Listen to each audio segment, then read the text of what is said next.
সূরা আসর পবিত্র কুরআনুল কারীমের মধ্যে 103 নম্বর সূরা। এই সূরা মক্কা মুকাররমায় নাজিল হয়েছে, যার কারণে এই সূরাকে বলা হয় মাক্কি সূরা।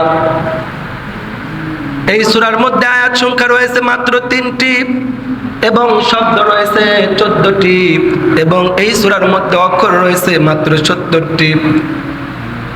রাসূল সাল্লাল্লাহু আলাইহি সাল্লামকে কাফেররা যখন বলল যে মুহাম্মদ ক্ষতিগ্রস্তের মধ্যে রয়েছে, তখন আল্লাহ তাআলা সূরা আসর নাজিল করেছেন। জোরে বলুন সুবহানাল্লাহ। আমার সাথে সকলেই সূরা আসর তিলাওয়াত করি। আউযু বিল্লাহি মিনাশ শাইতানির রাজীম। বিসমিল্লাহির রহমানির রহিম। ওয়াল আসর ইন্নাল ইনসানা লাফি খুসর ইল্লাল্লাযীনা আমানু وعملوا الصالحات وتواصوا بالحق وتواصوا بالصبر। জোরে বলুন সুবহানাল্লাহ। আল্লাহ পাক রব্বুল আলামিন বলতেছেন ওয়াল আসর, সময়ের কসম। কিসের কসম? সময়ের কসম, কালের কসম, মহাকালের কসম। আমরা যেমন কোনো কথার গুরুত্ব বোঝানোর জন্য কসম খেয়ে থাকি, আমরা অনেকেই বলি মায়ের কসম, বাবার কসম, কোরআনের কসম, ছেলের কসম, সন্তানের কসম, আল্লাহর কসম, যাতে কথাটা মানুষ বিশ্বাস করে, যাতে কথাটা মানুষ গুরুত্ব বোঝায়। এই গুরুত্ব বোঝানোর জন্য মানুষ কসম খেয়ে থাকে। ঠিক তেমনিভাবে আল্লাহ পাক রব্বুল আলামিন গুরুত্ব বোঝানোর জন্য সময়ের কি মূল্য, এই সময়ের মূল্য বোঝানোর জন্য আল্লাহ পাক রব্বুল আলামিন পবিত্র কুরআনুল কারীমের মধ্যে সূরা আসরের মধ্যে বলতেছেন ওয়াল আসর, সময়ের কসম, কালের কসম, মহাকালের কসম। এই সময়ের কসম খাওয়ার কারণ হলো সময় অত্যন্ত মূল্যবান জিনিস, যার কারণে এই সময়ের গুরুত্ব বোঝানোর জন্য আল্লাহ পাক রব্বুল আলামিন সময়ের কসম খেয়েছেন। কারণ আল্লাহ পাক রব্বুল আলামিন মানুষকে যেই সময় দিয়েছেন এই সময় অত্যন্ত অল্প। কারণ আমাদের জীবন থেকে সময় চলেই যাচ্ছে। আমাদের যার জন্ম হয়েছে এক একটা দিন চলে যাচ্ছে, তো আমার জীবন থেকে সময় কমে যাচ্ছে, ঠিক কিনা? এই জন্য সময় অত্যন্ত গুরুত্বপূর্ণ, যার কারণে আল্লাহ পাক রব্বুল আলামিন সময়ের কসম খেয়েছেন। এই সময়ের মধ্যে যদি কেউ নেক আমল করে, ভালো কাজ করে, তাহলে তার জন্য কবর, হাসর, পুলসিরাত, আখিরাত সবকিছু সুন্দর হবে। আর এই সময়ের মধ্যে যদি এই সময়কে যদি কেউ মূল্যায়ন না করে, তাহলে তার জন্য কবর, হাসর, পুলসিরাত, আখিরাত সবকিছু কঠিন হয়ে যাবে। এই জন্য সময় অত্যন্ত দামি জিনিস, সময় অত্যন্ত মূল্যবান। এই জন্য আল্লাহ পাক রব্বুল আলামিন সময়ের শপথ খেয়েছেন। জোরে বলুন সুবহানাল্লাহ। কেউ কেউ বলেছেন যে আল্লাহ পাক রব্বুল আলামিন ওয়াল আসর বলে আসরের নামাজের কসম খেয়েছেন, শপথ খেয়েছেন। কারণ আসরের নামাজ অত্যন্ত গুরুত্বপূর্ণ একটি সময়। এই যে আমরা সকাল থেকে নিয়ে যত ইবাদত বন্দেগী, যত আমলগুলো করি, এগুলো ফেরেশতারা আমাদের এই নেক আমলগুলো আসরের সময় তারা আল্লাহ তাআলার আরশের নিচে, আল্লাহ তাআলার আরশের কাছে নিয়ে যান এবং আসরের পর থেকে নিয়ে আবার নতুন করে ফেরেশতা নিযুক্ত হন। এটা হলো আল্লাহ তাআলার কাছে গুরুত্বপূর্ণ একটি সময়। এই জন্য অনেক অনেক মুফাসসিরে কিরামগণ বলেছেন আসর নামাজের কসম, আসরের সময়ের কসম। ও মুসলমান, সময় অত্যন্ত দামি জিনিস, আসরের নামাজ অত্যন্ত দামি জিনিস। আমরা তো এই সময়কে মূল্যায়ন করছি না, কিন্তু মৃত্যুর পরে যখন আমি আপনি এই সময়কে মূল্যায়ন না করে যখন কবরের মধ্যে চলে যাব, তখন আমরা বুঝতে পারবো যে সময়ের কত মূল্য, সময়ের কি দাম, সময়ের কি গুরুত্ব।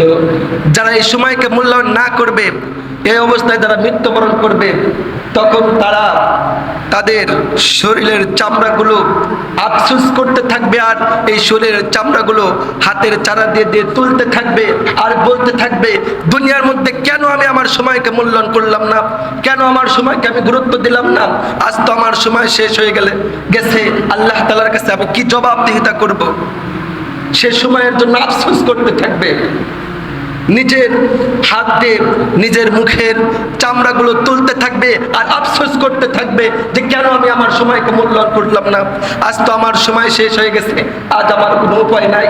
নিজের হাতের কবজিগুলো নিজের দাঁত দিয়ে কামড়াতে থাকবে আর আফসোস করতে থাকবে যে দুনিয়ার মধ্যে কেন আমি সময়কে মূল্যায়ন করলাম না। এখন আমরা বুঝতেছি না যে সময়ের কি মূল্য, কিন্তু মৃত্যুর পরে যখন আমার আপনার জীবন থেকে হায়াত নামক সময়টা শেষ হয়ে যাবে, অন্ধকার কবরে যখন আমি আপনি চলে যাব, তখন ঠিকই আফসোস করব যে সময়কে কেন মূল্যায়ন করলাম না, সময়কে কেন আমরা গুরুত্ব দিলাম না। এখন আমরা সময়ের মূল্য বুঝতেছি না। ও মুসলমান, এই জন্য আল্লাহ পাক রব্বুল আলামিন সময়ের কসম খেয়ে সময়ের গুরুত্ব বুঝিয়েছেন। এরপরে আল্লাহ পাক রব্বুল আলামিন এই সময়ের কসমকে বলতেছেন, ওয়াল আসর, সময়ের কসম, ইন্নাল ইনসানা লাফি খুসর, সমস্ত মানুষ ক্ষতিগ্রস্তের মধ্যে। সমস্ত মানুষ, পৃথিবীর মধ্যে যত মানুষ রয়েছে সব মানুষ ক্ষতিগ্রস্তের মধ্যে রয়েছে। আপনি ইহুদি, খ্রিস্টান, বৌদ্ধ, নাসারা, আমলিক, বিএনপি, জামাতে ইসলাম, হিফাজতে ইসলাম, শ্রাসক, ব্রাসক, আমি আপনি, পৃথিবীর সমস্ত মানুষ ক্ষতিগ্রস্তের মধ্যে রয়েছে। এই ক্ষতির হাত থেকে কেউ রক্ষা পাবে না, সকলেই এই পৃথিবীর মধ্যে ক্ষতিগ্রস্তের মধ্যে রয়েছে।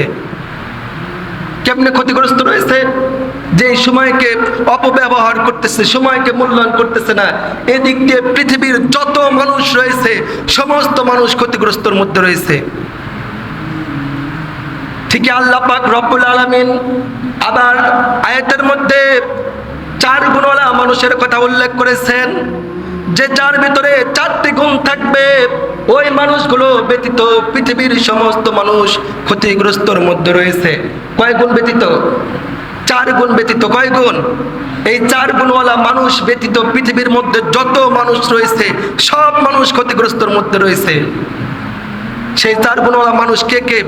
আল্লাহ পাক রব্বুল আলামিন বলতেছেন, ইল্লাল্লাযীনা আমানু ওয়া আমিলুস সলিহাতি ওয়া তাওয়াসাউ বিল হাক্কি ওয়া তাওয়াসাউ বিস সাবর ওয়াল আসরি, সময়ের কসম, ইন্নাল ইনসানা লাফি খুসর, পৃথিবীর সমস্ত মানুষ ক্ষতিগ্রস্তের মধ্যে।